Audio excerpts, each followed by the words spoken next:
ॐ नमः सिद्धं।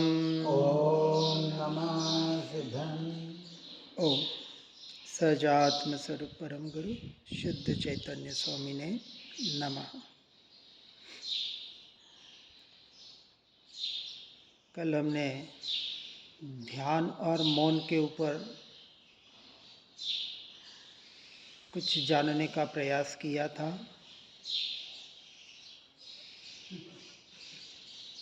ध्यान इस संसार में, इस सृष्टि में निगोद से लेके सिद्ध परमात्मा तक हर जीव किसी न किसी ध्यान में है।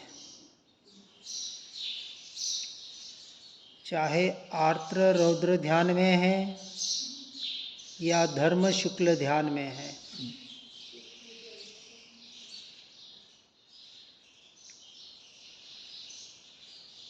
ध्यान अर्थात उपयोग जीव का जिस क्षण जिस समय जहाँ उपयोग होता है उस रूप वो होता है और उस रूप होने का नाम ध्यान है। व्यवहार से हम सीधे बैठना, पद्मासन में बैठना, आंखें बंद करना, मन को एकाग्र करना, किसी का चिंतन मनन करना, किसी एक वस्तु पर अपना ध्यान केंद्रित करना आदि अनेक नामों से उसके भेदों की अपेक्षा से समझते हैं। वास्तविक हर जीव अपने से अपने में ही है, इसलिए ध्यान करना और ध्यान होना इसमें भी जमीन आसमान का फर्क है। व्यवहार में प्राथमिक अवस्था में अभ्यास की अपेक्षा से ध्यान करने की बात बताई जाती है, लिखी हुई है, शास्त्रों में सारा उसका दिशा निर्देश किया हुआ है। क्योंकि ये जो उपयोग जो आत्मा का अर्थात मेरा लक्षण है, यह अभी अनादि काल से कुटेव में पड़ा हुआ है और विभाव रूप परिणमित हो रहा है व्यवहार की अपेक्षा से। जिन जीवों को निश्चय की खबर नहीं, वास्तविक अपने स्वरूप की स्वभाव का जिसे पता नहीं, वह जीव तो अनादि काल से इस अज्ञान दशा से मिथ्यात्व रूप परिणमित तो हो ही रहा है। लेकिन वो वास्तविक करुणा के पात्र है जो ये सदैव सद्गुरु सतशास्त्रों के माध्यम से सत्य स्वरूप को सुनकर समझकर भी पर से हट नहीं पा रहे हैं।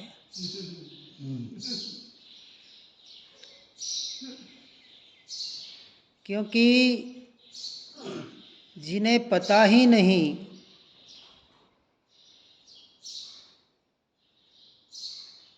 कि जहर क्या है, वो जहर पी जाए और मर जाए, जिसे अपन कहते हैं ना कि अनजाने में किसी ने जहर पी लिया और मर गया, तो उसका विशेष दोष नहीं है, उसको हम मूर्ख नहीं कहेंगे। अनजाने में, हाँ, अनजाने में, लेकिन जानबूझकर जो जहर पी रहा है, हाँ, वो आत्मसात सुसाइड हो गया, सुसाइड कर लिया है। बाहर से कोई जीव संसार से परेशान होकर आत्महत्या करता है, वो तो एक बार पता चल जाता है कि चलो बहुत इतना परेशान हो गया, जीवन से इतना उब गया, क्योंकि इतना कष्ट दुख या कुछ न कुछ ऐसे परिणाम होते हैं। अपेक्षा से तो कर्म का उदय, निमित्त नैमित्तिक संबंध, उसको तो फिर भी मान ले कि इतना दुखी था, इसके साथ गलत हुआ, ऐसा हुआ, इसलिए उसने इस प्राणों का त्याग कर दिया। लेकिन जो जानबूझकर आत्महत्या कर रहे हैं,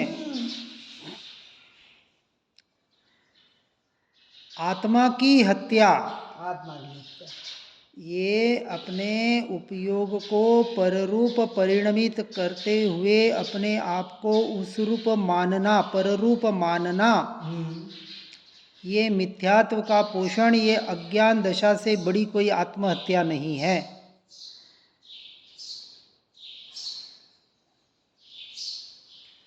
अर्थात परिपूर्ण अभेद अखंड एक त्रिकाली ध्रुव परमात्मा स्वरूप भगवान आत्मा होते हुए भी अपने आप को भिखारी मान बैठा है।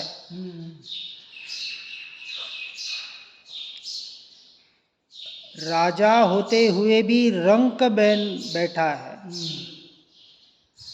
वो स्वयं से स्वयं की हत्या कर रहा है, उसे किसी की हत्या करने की जरूरत नहीं है।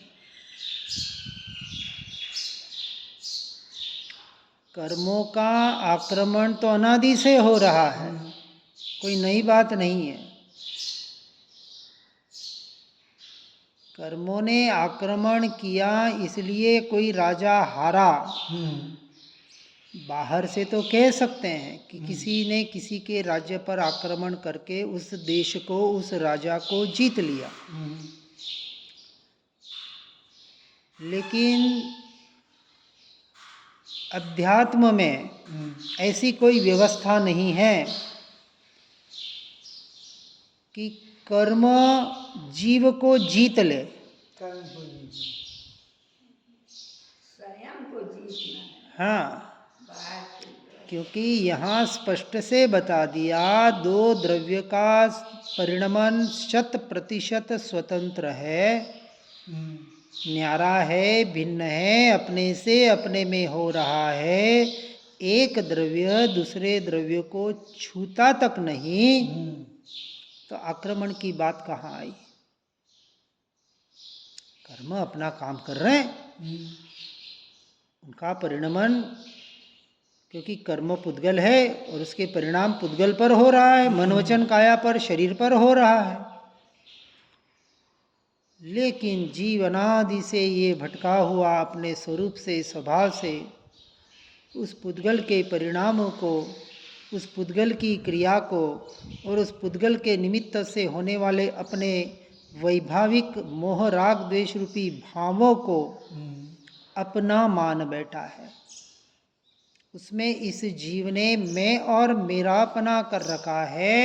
यह सबसे महापाप यह जीव कर रहा है। और इससे जो वास्तविक बच गए या बचना चाहते हैं का मतलब समझना। सभी कहेंगे हम तो बचना चाहते हैं, सभी को मोक्ष तो चाहिए, बस उस रूप जो परिणमन होना चाहिए, जो वास्तविक जीवन में आचरण होना चाहिए, वो जीव कर नहीं पा रहा है। उसे अभी तक संसार असार कहाँ लग रहा है, संसार का सुख भी दुख रूप कहाँ लग रहा है। दुख तो सभी को दुख लगता है, लेकिन ये संसार का, हाँ, ये संसार दुख को सुख नहीं मान रहा है, सुख रूपी दुख को सुख मान रहा है।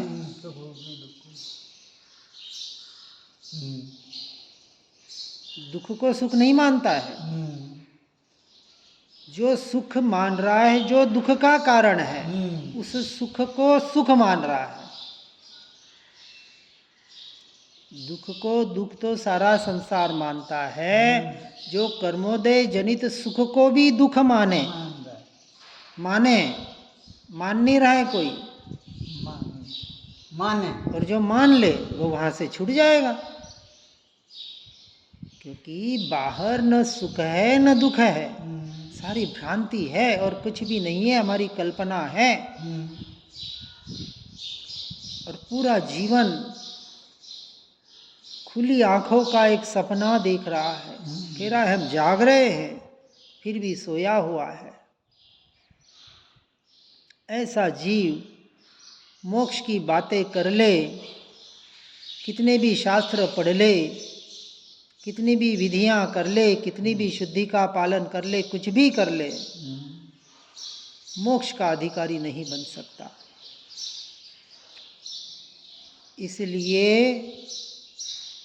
नास्तिक की अपेक्षा से बहुत गहराई से विचार करना पड़ेगा कि संसार का स्वरूप जिसमें यह जीव रह रहा है, जिसमें मैं मेरापना कर रहा है, क्या वो मैं मेरापना करने जैसा है? जो वस्तु मैं नहीं, मेरी नहीं, वहाँ अपना अधिकार जमा कर स्वयं के साथ छल कर रहा है, स्वयं को धोखा दे रहा है। लेकिन ये छल न लगे, ये धोखा न लगे, तब तक जीव आत्मा परमात्मा की बातें तो भली कर ले, लेकिन जागा हुआ नहीं कहा जा सकता। मोह माया की नींद से जागना योग अर्थात जोड़ना, मन योग, वचन योग, काय योग, ये तो पुद्गल से पुद्गल में जुड़ने वाले तत्व है। आजकल योगा प्राणायाम आदि के द्वारा शरीर को स्वस्थ रखने के बहुत से प्रयोग कराए जाते हैं। शरीर को तो स्वस्थ रखना चाहता है जो कभी रहने वाला नहीं, लेकिन स्व में अस्तता रूप स्वस्थता कभी करने का प्रयास और पुरुषार्थ यथार्थ रूप से जीव नहीं कर पाया। स्वस्थ हम व्यवहार से उसे कहते हैं जिससे कोई रोग न हो, बराबर ना? बराबर। इस आत्मा के ऊपर ये जो अनादि काल का महा से महा रोग लगा हुआ है, यहाँ श्रीमद् राजचंद्र जी कहते हैं आत्म भ्रांति सम रोग नहीं, सदगुरु वैद्य सुजान, गुरु आज्ञा सम पथ्य नहीं, औषध विचार ध्यान। ये मिथ्यात्व का, ये अज्ञान दशा का रोग जब तक महारोग न लगे तब तक वो डॉक्टर ढूंढेगा नहीं, और डॉक्टर सच्चा मिल भी जाए और औषधि दे भी दे तो वो ले नहीं पाएगा। हम व्यवहार से कहते हैं हमें सद्गुरु मिल गए, झूठी बात है। मिले तो उन्हें हैं जो उनकी आज्ञा का यथार्थ पालन करने का अपनी भूमिका के अनुसार, योग्यता के अनुसार पूरा पुरुषार्थ कर रहे हैं, यथार्थ पुरुषार्थ। क्योंकि बाहर का वैद्य के पास, अच्छे से अच्छे वैद्य के पास, डॉक्टर के पास गए, उसने दवा लिख के दे दी, और दवा भी देखो, कोई भी डॉक्टर दवा के साथ पथ्य देता है। जैसे खांसी हुई, खांसी की दवा दी तो कहेगा तला गुला नहीं खाना, खट्टा नहीं खाना आदि। अब वो दवाई लेता रहे और तला गुला खट्टा बुट्टा सब कुछ भीतर डालता रहे तो खांसी कैसे ठीक होगी? व्यवहार की अपेक्षा से पुण्य का उदय होगा तो बाई चांस हो भी जाए। यहाँ दृष्टांत से समझना है कि सद्गुरु ने उपाय बता दिया, औषधि बता दी, पथ्य भी बता दिया। औषधि है तत्व का विचार चिंतन, और उस विचार चिंतन के द्वारा अपने स्वरूप और स्वभाव में लीनता रूप ध्यान की ओर बढ़ना, ये औषधि। और पथ्य है पर द्रव्य पर भावों से 100% छूटने का प्रयास करना। ये परहेज, परहेज नहीं रखोगे हाँ तो बाहर का रोग तो एक बार मिट सकता है, लेकिन ये भीतर का भीतर का मिथ्यात्व रोग और नहीं अज्ञान रूपी रोग न कभी मिटा है न कभी मिट पाएगा। और हमारे महापुरुष साक्षात उसके उदाहरण हैं। प्रथमानुयोग क्या कहता है? जब चक्रवर्ती अपने ऐसे वैभव को छोड़कर, तुच्छ मानकर, एक क्षण में उसका त्याग करके यानी व्यवहार से वन जंगल में निकल जाता है, तो हमारे पास कितना वैभव, हमारे पास यानी पुद्गल की अपेक्षा से मेरे पास तो अनंता खूट वैभव पड़ा हुआ है, इसकी अभी खबर नहीं, और बाहर के वैभव को वैभव मान रहा है। और आत्मा परमात्मा की बातें कर रहा है, मुक्ति की बातें कर रहा है, मोक्ष की बातें कर रहा है, और यहाँ से उठ के चला गया तो संसार में जैसा का तैसा। चलो अच्छी बात है, सुनता है, पढ़ता है, कुछ थोड़ा थोड़ा परिणमन होगा, नहीं ऐसी बात नहीं, बिल्कुल अनर्थकारी नहीं कहा, लेकिन जितनी महिमा आनी चाहिए वो जीव ला नहीं पाता है। और जो लाते हैं, सीधी बात है, वो धन्यवाद के पात्र हैं, वही सच्चे बुद्धिमान हैं। इसलिए यहाँ 3 योग, व्यवहार से, मन वचन काया के, और निश्चय से मेरे 3 योग मेरे लिए कौन से? मुझसे जोड़ने वाले रत्नत्रय, सम्यक दर्शन, ज्ञान, चारित्राणी, मोक्ष मार्ग। मुझसे कौन जोड़ सकता है? किसकी ताकत है? सिर्फ वह ताकत मुझ में ही रही हुई है कि मेरी पर्याय को जब मैं पुरुषार्थ के द्वारा अपने द्रव्य की ओर ले जाता हूँ तो मैं ही मुझसे मुझ में जुड़ सकता हूँ।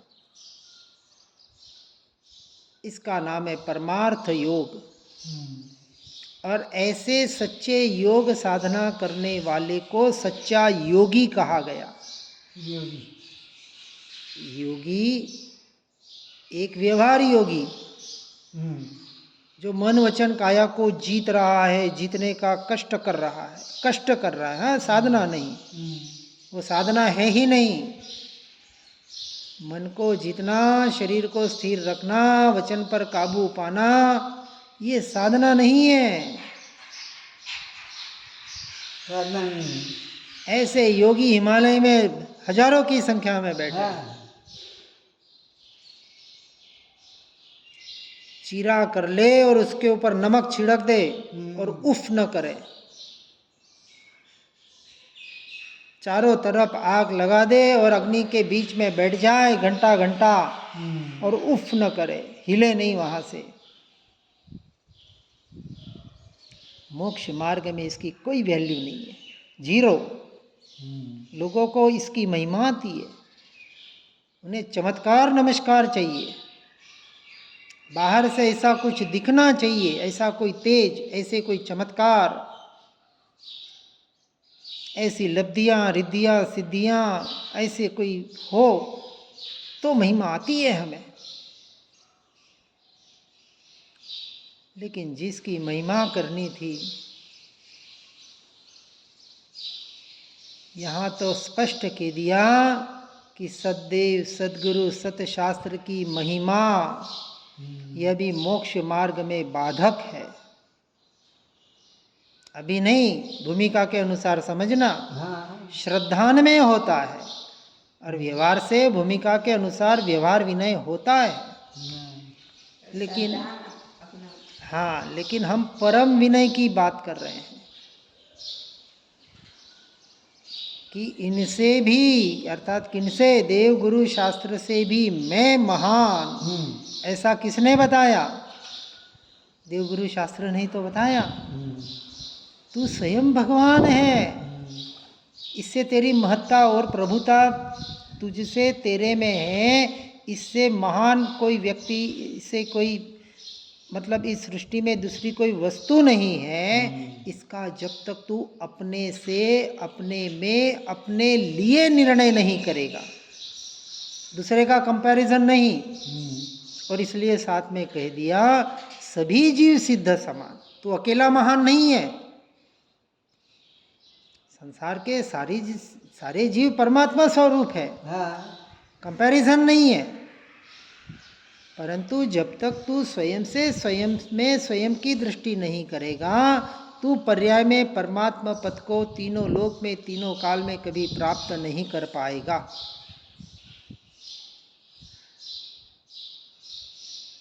और ये जब तक श्रद्धा निर्णय भीतर से नहीं होगा, और ये श्रद्धान हो जाएगा ना, तो उसकी पर की दृष्टि सहज ही छूट ही जाएगी, या यूं कहे छूटनी ही चाहिए। नहीं छूट रही है तो समझना अभी उसकी दृष्टि में कहीं ना कहीं कमी है, खोट है, उसको उसे निकालना पड़ेगा। और ऐसे सच्चे दृष्टि का नाम है सम्यक दृष्टि। एकमात्र परद्रव्य पर भावों से हटकर अपने स्वरूप और स्वभाव की दृष्टि करने का प्रयास और पुरुषार्थ करें। इन्हीं भावना के साथ ओम नमः सिद्धम। जिन वाणी के ज्ञान से हो सम्यक श्रद्धा, वो चारित्र महान पाऊं पद निर्वाण।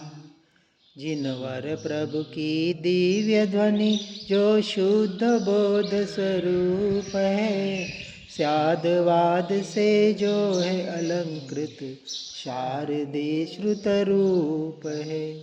सिद्धांत गुण पर्याय चतु अनुयोग में विस्तार है।